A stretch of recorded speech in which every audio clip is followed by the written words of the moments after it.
late night, they ain't getting no rest. Work so hard, people think I'm obsessed. Cream at the crop, won't settle for no less. Headed to the top, remaining so focused. Yeah, gorilla of the jungle, I've been beating on my chest. I learned from the struggle, it was all just a test. Hey guys, and welcome back. So today, following up on our market updates, so we've talked about the macro, we've talked about Bitcoin and crypto specifically, as well as Bitcoin miners. So today I'm going to jump a little back into the traditional markets here, take a look at a bunch of different stocks that we have been watching, as well as the SPY again, and just a broad update of what's going on in the market. We are starting to see some relief here of just bouncing from support zones. So we're going to take a look, see what the most likely path is, kind of look at all our different indicators and figure out what's going on from there. So without further ado, we're going to jump over here. So first thing I want to talk about is the S&P 500 risk. So same way that we kind of look at our risk levels in terms of Bitcoin and crypto, we also can use these tools. So this, again, this is an ITC tool. You can come to Into the Cryptoverse, get a free account, utilize the free tools data, get a better idea of what's going on in the markets. So yeah, we're going to continue looking at this. We do see that the current risk for the S&P 500 is coming in at 0.647, so that's kind of right in the middle of the pack here. I'll show you if we take a look at the time spent in the risk bands. So essentially this tells you how much time that the stock market actually spends within each respective risk band.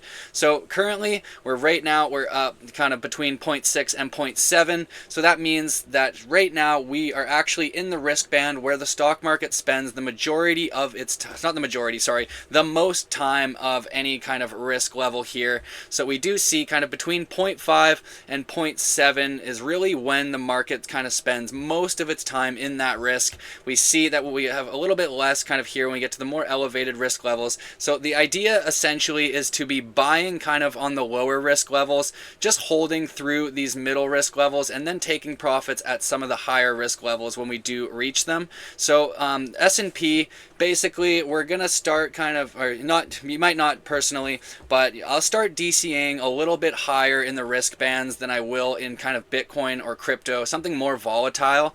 The S&P, it's a lot less volatile, so we can be a little bit more conservative with our entries and our exits in terms of what risk levels we're targeting. So just noting that right now, you know, nothing crazy. We're not in a time where it makes a whole lot of sense to be selling much. You know, we're about a little bit less, probably 7% off the highs now. We did go to a max drawdown of 10% off the highs. We are in a technical downtrend on the higher time frame, so we need to pay attention to that. That's what we're going to look at in the charts going forward, but taking just a good look at the overall risk in the stock market, you know, kind of just neutral risk. It doesn't hurt to be DCAing, so dollar cost averaging into the S&P at the current prices. It's not the worst time. You know, a 10% correction off the highs typically is a good buying opportunity, assuming that we can continue our macro trend upwards. So we're just going to look here. We see S&P 500 historical risk. We're kind of just going to focus on everything from about the 2000s forward here. Just get a better idea. So we could essentially see, you know, as the risk gets elevated, price is climbing up, and then when we go in these deep corrections through here, it signals, you know, just the risk coming down, obviously with the price coming down. So these are great buying opportunities, essentially also lining up with different recessions. So what we saw right through here was the COVID crash. We see our great financial crisis crash over here, and we see our dot-com bubble over here. So generally speaking, anything below 0.5 risk, assuming we're not in kind of a hard landing, really bad recession type scenario like in COVID, the great financial crisis, and the dot-com. So anything below that 0.5 risk typically does offer a really good opportunity to be buying into the S&P, even on a lump sum basis. So we kind of talked about the different ways to enter the market. I think dynamic DCAing is potentially one of the better options that most people can use. So you might be entering, you know, a little bit into the market kind of here around that 0.6 level in risk, and And then as we drop to the 0.5 level, if we do see that, then essentially you're going to look to increase your buys and increase that position down there. Same thing if we keep dropping, so 0.4 to 0.5 risk is going to be a decent opportunity. We can kind of see the different times in history that it's come down in this risk band and really bounced from there, offering good buying opportunities, so paying attention to that. And then we could even experience a broader breakdown in terms of a kind of a worse recession. You know, it's not my base case, but it is a possibility we need to be prepared for. So if we come down to even these lower risk levels, you're going to really want to accumulate if you can, you know, really looking to take advantage of that recession type scenario. Recessions generally do offer really good buying opportunities for the S&P, so it's something we're going to watch, and we want to take advantage of those opportunities when they come. So flipping over to the charts here, we take a look at the S&P. So I showed you guys this chart the other day. You know, we are just riding a couple trend lines right now. We broke down from this trend right through here. We're getting a bit of relief from, we've got some support here kind of dating back over here. So we do need to pay attention. We are watching the price action right now. So we'll take a look at our momentum indicators on the daily. You know, looking pretty good here. We do see, you know, volume not the best, still kind of uncertain there, but our DMI is showing some positive momentum with that positive line heading towards the negative line. We see our MACD curling over, coming back up, and we see a bullish cross on the RSI and on our daily time frame here. So looking pretty good on the daily time frame in terms of momentum indicators. What I want to show you though is this is just kind of the price action that I'm worried about. So right here, essentially we've got our 200-day moving average right here. We've got our 50-day moving average right here. We've got this upsloping trend line, which is now resistance. And we've also got, you see, all this is horizontal resistance, basically coming back to these levels over here. So we just have a ton of resistance right in through here that we need to break through. We're still in that technical downtrend, so lower highs, lower lows. What we need to see is that proper trend reversal. Ideally, we can get above that 50-day or that 200-day moving average. Maybe we get rejected by the 50-day. We come back, retest the 200-day, hold it as support, then we're able to kind of come out, break above this trend line, and then ideally holding that 50-day moving average as well as the 200-day moving average as support, and then that's going to be our signal for that continued uptrend. So right now it is, like I said, that continued downtrend price action. We do need to see confirmation, so that's higher highs, higher lows. We need to get above some of these resistance levels, and we need our momentum indicators to kind of back that thesis as well. So we'll just keep following this. We're going to take a look at the hourly chart here to also try to get a better idea of what's going on. So we can see here essentially in that downtrend, so same thing, different time frame, still that downtrend price action up till here. Then you can see we actually took out these highs right through here. So these highs right there, we're now above those. So we're watching this. Ideally, we're going to hold that higher low structure. So what we can do, if this is the peak, let's say it tops out here, we pull our Fibonacci retracement level, and we're looking at an entry here at the 618 to 786 as a potential swing trade opportunity. We still don't quite have confirmation on a high time frame, so if you're taking a swing trade here, it's going to be risky. You know, we only have that one higher high and higher low. Ideally, we're looking for 3 to 4 data points in the minimum to kind of confirm a trend. We also want to be sure that our momentum indicators can support this thesis as well. So we do see bullish momentum on the DMI here, curled up. You know, that positive line is turning back over, but still a good setup right there. Our MACD has just crossed kind of the neutral territory right through here. We've got a green histogram. We've got our moving averages stacked bullishly, and we've got RSI also coming up. You know, still room to go a little bit higher before reaching kind of those more traditionally oversold areas, or sorry, overbought areas. So it's just something we're going to continue watching, and we are, as I mentioned, watch for that price action, higher lows, higher highs, confirmation, and then we can continue and look at getting into a position there. But for now, still in kind of the technical downtrend on the daily, needs to do some work on the lower time frame before we can kind of really look for that kind of broad reversal.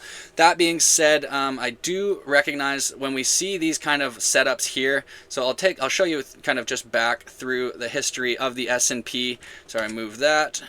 basically you saw right through here, you know, we don't have our bearish cross yet. So we see right here the bearish cross approaching. We had our dump, we had that pump back up just above the 50-day and 200-day, but ultimately continuing that downtrend price action on the high time frame. So that's what I'm watching for, is basically I'm looking for that relief rally from the current price action to retest these two moving averages and then see what happens from there. So we either come back, retest those, put in the higher lows, and when we have the technical setup to continue the trend, or it just looks like it's going to keep bleeding, you know, rejection up here, likely continued lower lows and continued downtrend. So no real actionable things to do on the SPY right now, in my opinion, until we have that confirmation of trend.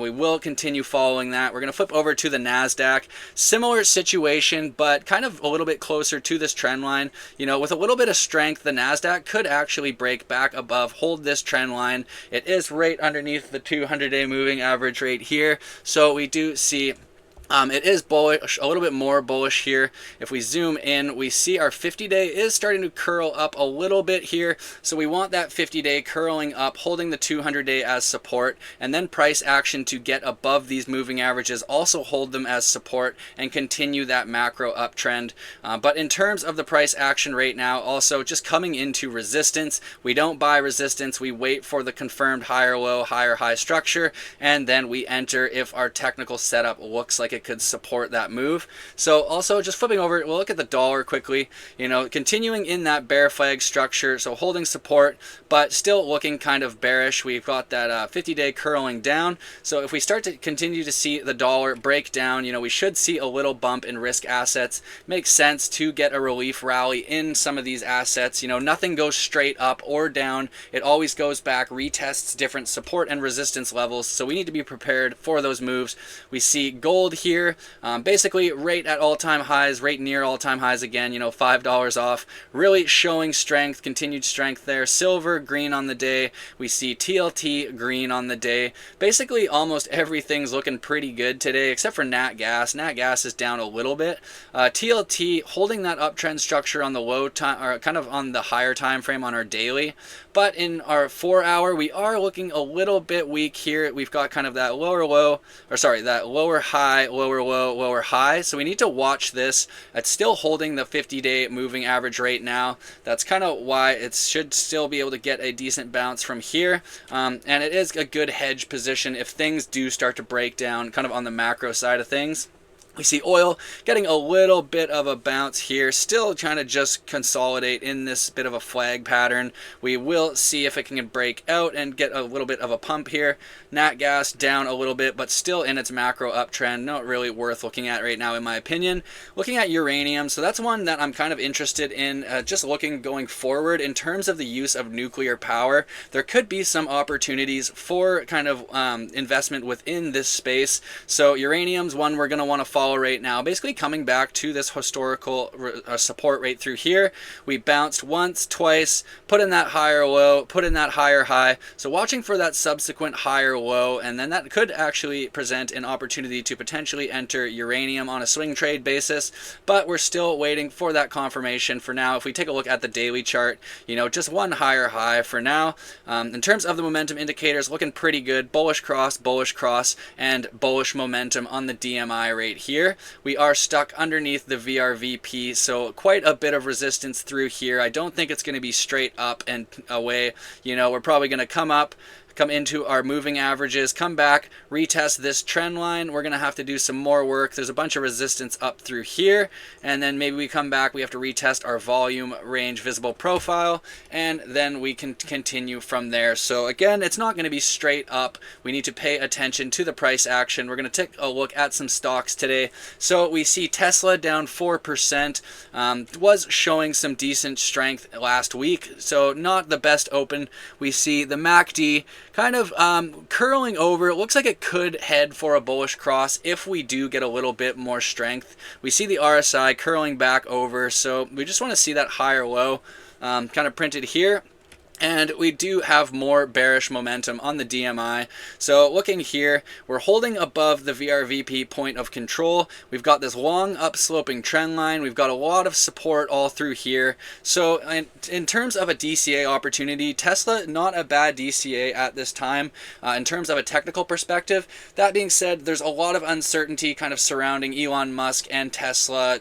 Just more from his political actions lately. So a lot of different people, different countries kind of boycotting Tesla and Elon Musk. You know, I don't want to get political, but it is something we do have to pay attention to. It affects sales at the end of the day. So it's not any technical confirmation of a bottom here. So I'm not interested in opening a Tesla position myself. That being said, just recognizing the high time frame kind of technical value in a DCA opportunity. You also do have to remember, if you DCA right now, you're kind of buying before there's confirmation of the trend. You know, you might end up with a better buy, but you also might end up buying into a continued downtrend. So if you're DCAing, just recognize both opportunities for continued up or downwards price action and be able to take advantage of that if it comes. So Tesla offering a little decent DCA opportunity here. In terms of an actual trade, you know, I still want to see that confirmation on the higher time frame, so that daily price action. You know, we're holding it right now in terms of the 4 hour. So we've got that one higher low, a higher high, and kind of holding that low right through there. So we will watch this. Hopefully we can get another higher high and continued higher lows. And then looking at Tesla for a potential swing trade here. NVIDIA, another one coming down. So again, bouncing. This is the second time it's bounced off this trend line. We had a nice breakout trade here, bouncing off the trend line, horizontal support, and then again this trend line holding support, getting a nice little bounce. But right now it is that high, that lower high structure. We see a potential bear cross approaching here on the moving averages, so we need to pay attention to that. Looking for the continued higher highs and higher lows. So maybe we come back, retest this support zone down here. We go up, retest our moving averages and our downsloping trend line right here, and then we come back, put in that subsequent higher low. That's going to be a good opportunity for an entry rate here if we see that price action kind of play out. You know, it's a little bit higher than the current price, but if you wait for this price action, you know, it's going to be lower risk. If you're in my Telegram group, I also did DCA into NVIDIA sub $117 here. So just recognize we came back to this heavy support zone in through here, and then I just did a little bit of DCAing into NVIDIA personally. So a lot of the time, you know, I mention these things on the videos. The videos kind of get lost in the scheme of things because I try to put out at least 4 or 5 videos a week. So I do have a Telegram group. I share a lot of stuff there as well. Similar write-ups, setups, kind of different trades that I'm looking at. You know, so if you are interested in these kind of setups, these positions, definitely check out my Telegram group. The link is in the description of the video, and it's free. Everything's all free. I just provide a lot more insights there, just different content. You're also able to ask me questions, request different charts. So if that sounds like something that might be of use to you, definitely check that out. But NVIDIA, you know, looking pretty good. You know, if we come back here and we hold these lows and then go up here and then hold this rate through here, I'm going to look to be adding a spot position to my NVIDIA bag, and we'll hopefully ride that up kind of to higher targets. Let's take a look here at Google. Google's another one, kind of beaten down a little bit more. Just holding this trend line, just below this trend line right now. It is that bear flag downtrend structure, but it is one that's interesting. If we can get back above here, start printing that uptrend structure, then Google might be an opportunity for a bit of a trade there. Looking at some of the AI specific plays, so a lot of these kind of not getting as much hype as some of the other ones throughout that AI boom. So Dell is one that I'm pretty interested in right through here. I marked this support zone right here. It came down, currently bounced from it. On the 4 hour, we've got one higher low and one higher high. So we'll take a look at the daily chart, see how it looks there. Looking at our momentum indicators, we've got that bullish cross of the RSI, MACD heading to the bullish cross, red histogram looking pretty exhausted. So we should see that starting to flip green, curled up, and we see our DMI positive line crossing our ADX line. That is slightly more bullish momentum, but we want to see it really come up, get that bullish cross with the orange negative line right through here. And then we will follow that price action. But a really good support zone for Dell. We want to see, again, we're going to come up, retest these levels, put in those higher lows, higher highs, higher lows, and then we can continue to these resistance zones up here. So Dell is one we're watching there. When we see that price action, if we start to see some relief in the markets, then that could offer a good opportunity for that potential trade. Looking at AMD, getting a nice, again, so these horizontal support zones acting as support again right through here, all the way down in this wedge. But it's the same thing as Dell. We're waiting for that confirm trend reversal price action backed by our momentum indicators. So AMD, Dell, two that we're watching right now, not really worth buying in my opinion. We don't have confirmation, and if the S&P continues to break down, it's going to drag everything else down with it. We've got Tempest AI. So this is that Nancy Pelosi stock I was talking about. We do see getting a nice bounce here out of that 786. So right here, horizontal support, upsloping trend line, 786 Fibonacci, bouncing from support there. It's going to be coming into its 50-day moving average here, so maybe a little bit of resistance, but we do see kind of a good downtrend breakout in terms of price action. So we've downtrend, broken out, back tested. We're holding it right now. We want to see continued higher highs and higher lows, looking to enter a little bit higher, so a little bit kind of higher here, so right around here.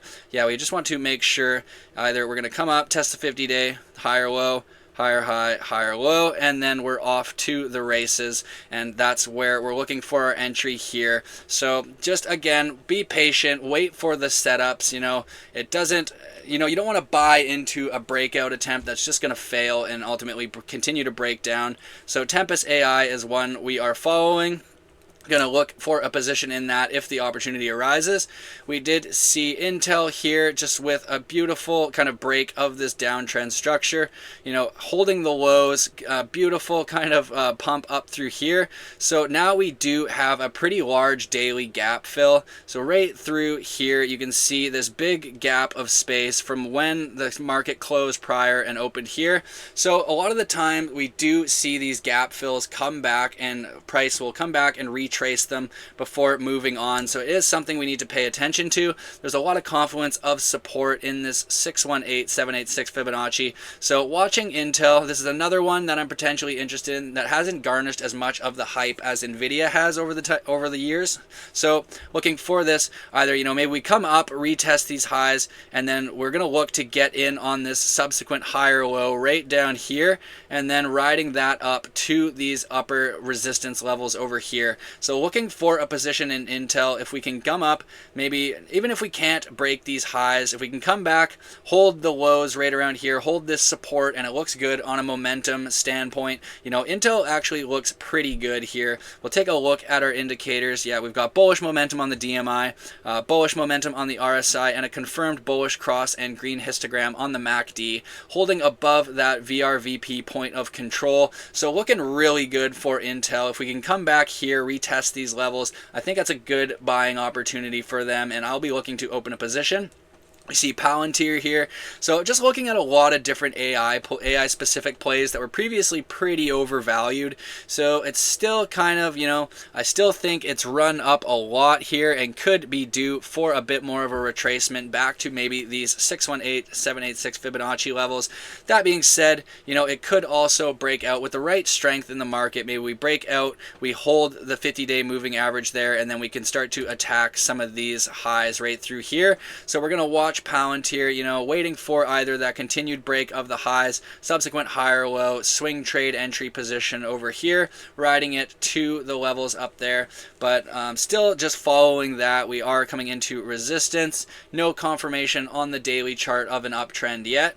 Baba is another one. So Chinese, Amazon is kind of how I like to think of it. It's also a big AI player in China, so it is important to watch.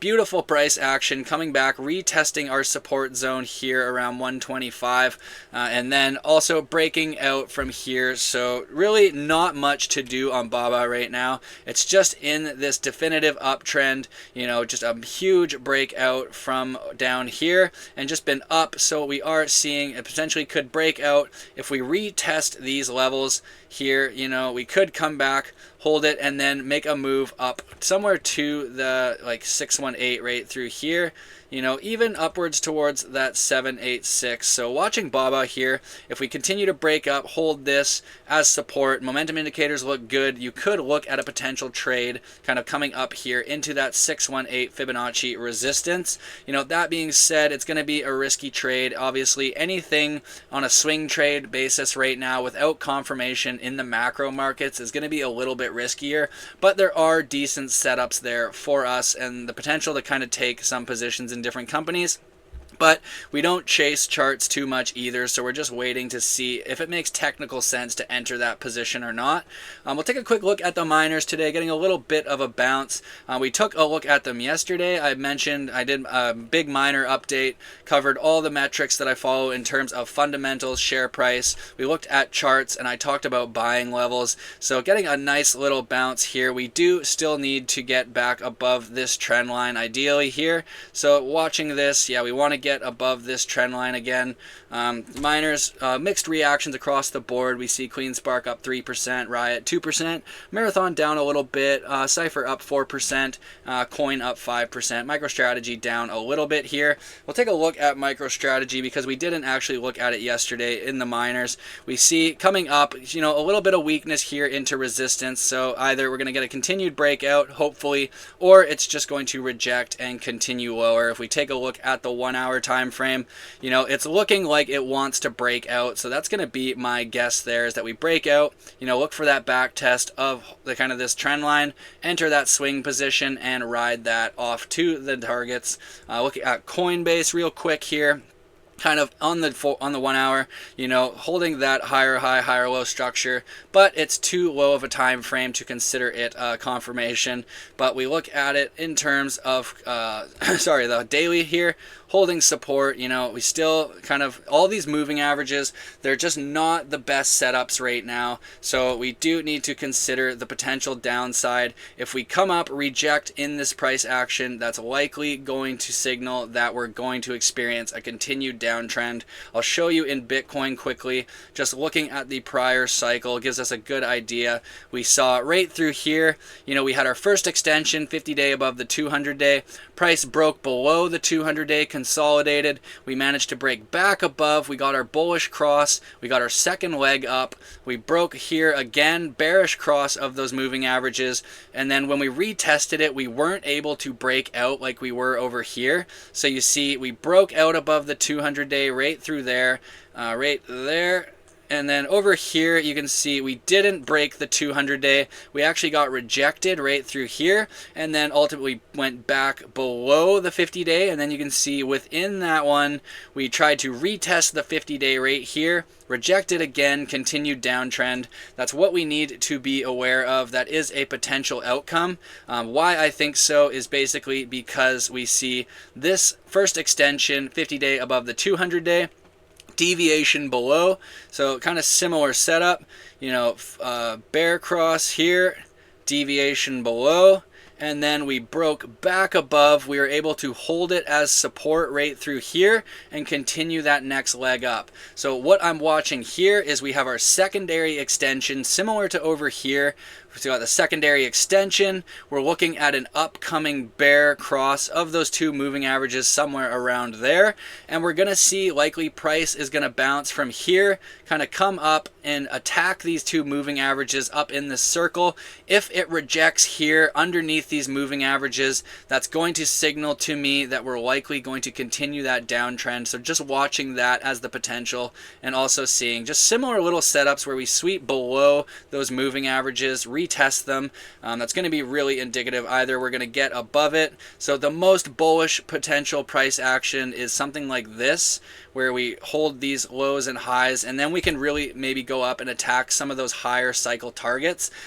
Or we're going to just reject, break down, something like over here, where we just, we lose this, we come up into our resistance, we lose it, we lose our lows, and then we're just in that downtrend price action, targeting some of the lower levels here in terms of price targets. So that's why I say wait for confirmation. It's better to be on the right side of a trend than to be on the wrong side of it. It's really going to help protect your portfolio in the long term. So that's why we follow the data, we follow the charts. Nothing else really matters. The news, we follow it, but at the end of the day, the chart is going to tell us what makes the most sense and what is the best risk-adjusted strategy. So thank you so much for watching, guys. If you like the content, if you learned something new, please like, share, subscribe. It all means the world to me, and I'll see you in the next one.